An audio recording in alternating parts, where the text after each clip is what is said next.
এখন কথা হলো যে আমাদের দেশে বা আশেপাশে জায়গায় অনেক জায়গায় মাজার কেন্দ্রিক, কবর কেন্দ্রিক অনেক খোরাফাত রয়েছে। তো আমরা কি এটা গিয়ে সরাসরি ভেঙে দিব কি দিব না? এটা এক কথায় উত্তর দেওয়া যাবে না, একটু ব্যাখ্যা করে বোঝাই। মাজার কেন্দ্রিক যে সকল গর্হিত কাজ হয় সেগুলো তো নিন্দনীয় নাকি? আমি আপনাকে এটা সমর্থন দিব যে মানে অলিয়া উলিয়ার কবরকে কেন্দ্র করে এখানে গাঁজা টানা হোক, হ্যাঁ, আর গাঁজা খেয়ে মানুষ বিপদগামী হোক, এটা কি সমর্থন করার মতো কিছু? ধর্মীয় দৃষ্টিকোণ থেকেও তো নয়, যে সামাজিক দৃষ্টিকোণ থেকে কি সমর্থনযোগ্য? আচ্ছা, এখন অনেক কবর বা মাজার কেন্দ্রিক যে গাঁজা খাওয়া হয় এটা আমরা সবাই জানি, ঠিক না?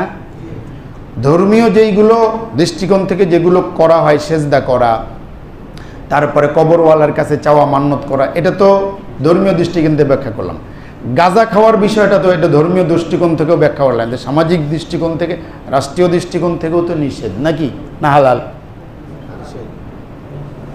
প্রিয় হাজিরিন, এখন আসুন তাহলে কি আমরা এই কবরগুলোকে গুড়িয়ে দেব, ভেঙে দেব? জবাব না, দিব না। কেন দিব না? আমি দুইটি দৃষ্টান্ত পেশ করব, এখান থেকে আপনি বুঝে নেবেন। রাসূলুল্লাহ অর্থাৎ কোনো মুনকার কাজ সেটা প্রতিহত করা চাই, বাধা দেওয়া চাই, তবে বাধা দেওয়ার অনেকগুলো ধাপ আছে, সিস্টেম আছে, এক নম্বর বিষয়। আবার অনেক সময় হিকমতের দাবি অনুযায়ী অনেক সময় যেটার দ্বারায় গলত বা ভুল সন্দেহ তৈরি হয় সেটা অনেক সময় সাময়িকভাবে বর্জন করা চাই। একটা উদাহরণ দিই, সূরা মুনাফিকুন 28 পারার একটা সূরার নাম হলো সূরা মুনাফিকুন, মুনাফিক একটা সূরা। এই সূরার যে আয়াতগুলো, অধিকাংশগুলো আয়াত নাজিল হয়েছিল মুনাফিকদের বিষয়ে, বিশেষ করে মুনাফিকদের লিডার আব্দুল্লাহ বিন উবাইকে কেন্দ্র করে, যে কিনা একটা যুদ্ধ থেকে ফেরার সময় আল্লাহ রসুল সাল্লাল্লাহু আলাইহি ওয়াসাল্লামকে কটূক্তি করেছিল এবং বলেছিল মদিনায় গিয়ে ঘাট ধরে বের করে দিব। কেন? মুহাজির এবং আনসাররা মুখোমুখি হয়েছিল, একটা বিষয় হতে পারে, এবং সেখানে বেশ একটা উত্তেজনাকর পরিস্থিতি হয়েছিল। আল্লাহ রসুল থামিয়ে দিয়েছিলেন, যেহেতু সে মদিনার বাসী ছিল, এই জন্য সে বলেছিল যে এই মক্কার লোকজনগুলোকে ঘাট ধরে বের করে দেওয়ার দরকার। তাহলে মক্কার লোকজনের মধ্যে কি আল্লাহ নবী নাই? ইশারায় আল্লাহ নবীকেও বুঝিয়েছিল। আয়াত নাজিল হলো, আল্লাহ রসুল সাল্লাল্লাহু আলাইহি ওয়াসাল্লাম ডাকানোর পরে সে অবশ্যই এর আগে অস্বীকার করেছিল, আল্লাহ আয়াত নাজিল করে দিলেন, ক্লিয়ার হয়ে গেল পানির মতো। হযরত ওমর সহ অনেক সাহাবীরা আসলেন, এসে বলেন, ইয়া রাসূলুল্লাহ, আপনি খালি অনুমতি দিন ওই শয়তানটার মাথা দেহ থেকে বিচ্ছেদ করে দিই। আল্লাহ রসুল সাল্লাল্লাহু আলাইহি ওয়াসাল্লাম বলেন, না। সাহাবীরা বললেন, কেন নয়? আল্লাহ নবী সাল্লাল্লাহু আলাইহি ওয়াসাল্লাম বলেছিলেন, এজন্য নয়, যদি আজকে ওকে মেরে দেওয়া হয় মানুষ অপপ্রচার চালাবে যে মুহাম্মদ নিজের লোকজনদেরকেও ছাড়ে নাই, এ কারণে মারি নাই। তো মাজার কেন্দ্রিক যে খোরাফাত বা কুসংস্কার আছে সেগুলো অবশ্যই প্রতিবাদযোগ্য নাকি? ভেঙে দিব না। কেন ভাঙবো না? ভাঙার কারণে যে সমস্যাগুলো এখন হচ্ছে, বিশ্ববাসীর কাছে এটা প্রচার করা হচ্ছে যে আরে মুসলমানরা তো মুসলমানদেরই দেখতে পারে না, মুসলমানরা মুসলমানদের নিজস্ব কার্যকলাপকে দেখতে পারে না, তাদের মতের অমিত হলেই দেখো একবারে কি অ্যাকশনে গিয়ে একেবারে করে দেয়। বোঝাতে পারছি না? বাড়ি নেই। তাহলে যেই হেকমতে আল্লাহ রসুল সাল্লাল্লাহু আলাইহি ওয়াসাল্লাম আব্দুল্লাহ বিন উবাইকে হত্যা করেন, আমরা এই হেকমতের কারণে কি করব না? গুড়িয়ে দেব না। তার মানে হলো, এর মানে এই না যে এই সমস্ত নাচ গান এগুলো হয় এগুলো সমর্থনযোগ্য। আরেকটা হাদিস যেটা আমি গত পরশুদিন যেটা পড়াচ্ছিলাম, আল্লাহ নবী সাল্লাল্লাহু আলাইহি ওয়াসাল্লাম সম্পদ বন্টন করছেন। এক লোক এসে বলল যে আপনার এই বন্টন ঠিক হচ্ছে না, বৈষম্য হচ্ছে। আল্লাহ নবী সাল্লাল্লাহু আলাইহি ওয়াসাল্লাম বললেন যে আমাকে কি মনে হয় এমন যে আমি আমানতদার নই? আমি তো আসমানওয়ালার আমানত বন্টন করে থাকি, আসমানওয়ালা যে আমানত দেন সে আমানত বন্টন করে থাকি। হযরত খালেদ বিন ওলীদ খুব রেগে গেলেন। খালেদ বিন ওলীদ রেগে গিয়ে বললেন, ইয়া রাসূলুল্লাহ, আপনি অনুমতি দেন ওর কল্লাটা আমি উড়িয়ে দিই।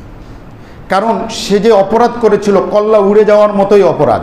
আব্দুল্লাহ বিন উবাই যে অপরাধ করেছিল কল্লা থাকার মতো অপরাধ ছিল নাকি? আল্লাহ রসুল সাল্লাল্লাহু আলাইহি ওয়াসাল্লাম বলেন, না। খালেদ বিন ওলীদ বলেন, কেন নয়? আল্লাহ নবী বলেন হয়তো সে নামাজ পড়ে। আল্লাহ এবার খালেদ বিন ওলীদ পাল্টা বললেন যে কত মানুষ আছে এখন নামাজ পড়ে, শয়তানের আখড়া সবগুলা নামাজ পড়ে। এমন অনেক মানুষ আছে না নামাজ পড়ে কিন্তু শয়তানের আখড়া আছে কি নাই? খালেদ বিন ওলীদের কথা ঠিক ছিল। আল্লাহ রসুল সাল্লাল্লাহু আলাইহি ওয়াসাল্লাম এখানেও নবী করিম সাল্লাল্লাহু আলাইহি ওয়াসাল্লামের যে সিয়াসি দূরদর্শিতা, রাজনৈতিক দূরদর্শিতা, সেটা বুঝতে হবে আপনাকে। এই ঘটনাগুলো কিন্তু রাজনৈতিক দূরদর্শিতার কারণে। আল্লাহ রসুল সাল্লাল্লাহু আলাইহি ওয়াসাল্লাম বলেন, দেখো খালিদ, আমাকে তো বলা হয় নাই কারো অন্তর ফেড়ে আমি দেখবো যে ওই অন্তরের মধ্যে কালেমা আছে কি নাই। সে মুখে কালেমা পড়ে, নামাজ পড়ে, আমরা এটাকে মেনে নিলাম, অন্তর ফাড়তে বলা হয় নাই। খালেদ বিন ওলীদ আর কথা বাড়ালেন না। তো এখান থেকেও আসলে তার অপরাধটা কেমন অপরাধ ছিল বলেন? আল্লাহ নবীকে এসে বলতেছেন যে আপনার এই বন্টন টন্টন ঠিক হচ্ছে না, বৈষম্য হচ্ছে। আরে এ নবীকে তুমি কি দুনিয়ার কোনো লিডার মনে করছো যে এখানে বৈষম্য হবে? প্রিয় হাজরিন, এখানে আল্লাহ রসুল সাল্লাল্লাহু আলাইহি ওয়াসাল্লাম এখানেও কিন্তু কেন ওই লোকটা বাহ্যিকভাবে ইমানদারদের সাথে থাকতো, চলতো ফিরতো, যদি মেরে দিতেন এখানেও কিন্তু সেমই হতো। এই হেকমতে, এই কৌশলে, রাজনৈতিক দূরদর্শিতার কারণে কি। অতএব আমাদের মুসলিম জাহানকে বোঝা উচিত ব্যক্তিগত আমল কোনটা, সমষ্টিগত বিষয়গুলো, এগুলো বোঝার দরকার। অনেকে আবার এটা সেকুলার টাইপ যারা আছে এদের চরিত্র বড়ই আজব। এরা একদিকে লাল সালু লিখে মাজার বিরোধী কথা লেখে, আবার যখন মাজারের বিপক্ষে হুজুররা বলে তখন আবার ওরা মাজারিদের পক্ষে গিয়ে দাঁড়ায়। এই বড় এই বিচিত্র ক্যারেক্টার। আমি জানি না এই লাল সালুকে কোনো হুজুর লিখছে নাকি? লাল সালু আমরা লিখছি?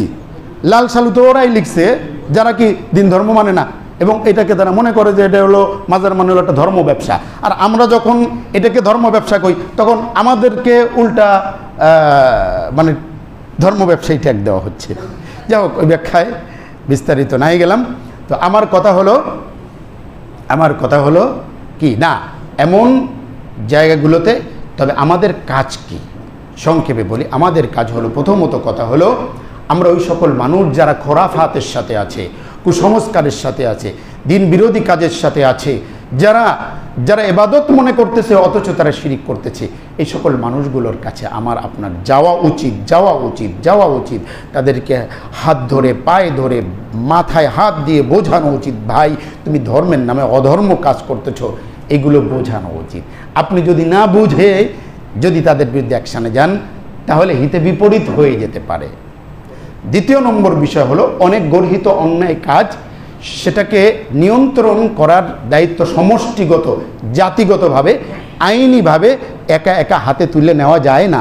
যেমন শরিয়াতে জিনার শাস্তি হলো কি, তাকে মৃত্যুদণ্ড দেওয়া, কিন্তু কেউ ব্যক্তিগতভাবে এই মৃত্যুদণ্ড কার্যকর করতে পারে না। বোঝাতে পারছি না, পারি নাই? এরকম সমষ্টিগতভাবে কোনো কুসংস্কার যখন সমাজ বা রাষ্ট্রের মধ্যে এমন হয়ে যায় তখন রাষ্ট্রীয়ভাবে সমষ্টিগতভাবে এটাকে প্রতিহত করতে হয়। তো এখানে যদি আমি একা একা আইন ছাড়া যদি হাতে নিই তখন ফিতনা হতে পারে, আর এই ফিতনা নির্মূলের কারণে আমরা না করি।